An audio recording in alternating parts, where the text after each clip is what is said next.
Tiniyak ng Department of Agriculture na sapat pa ang supply ng manok at ligtas pang kainin ang mga ibinibenta sa merkado sa kabila ng pagkalat ng Newcastle virus sa ilang manukan sa Luzon.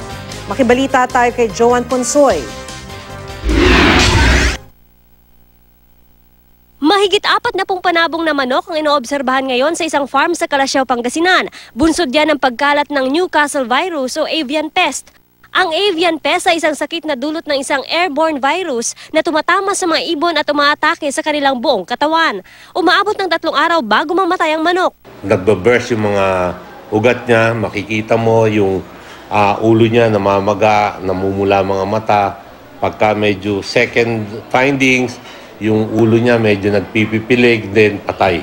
Karaniwan nagkakaroon ng outbreak ng Newcastle virus sa mga manok kapag nagpapabago-bago ang panahon.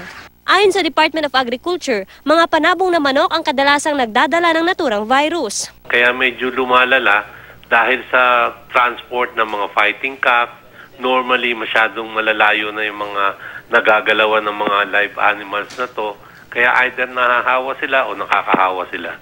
Nito October hanggang December 2015, mahigit 1 milyong manok ang namatay dahil dito. Wala pang lunas ang naturang virus. Gayunman, wala itong epekto sa tao. Sa Dagupan, Pangasinan, inuunahan na ng vaccine ang mga alagang manok para mapigilan ang pagkalat ng hinihinalang avian pest. Pero ayon sa Department of Agriculture, meron pa ring nahahawa kahit nabakunahan na. Kahit ka na nabakunahan, kung mataas na mataas yung challenge sa lugar, pwede ka pa rin maapektuhan. Hindi naman yan porkit na bakunahan ka. Kumbaga sa kung ang kalaban mo ay 1,000, ikaw ay 1 lang, maaaring matalo yung bakuna. Sa Lawag City, Ilocos Norte, nagsara na ang ilang poultry farm. Nobyembre pa lang kasi, nagsimula ng mamatay ang mga manok nila dahil sa naturang sakit.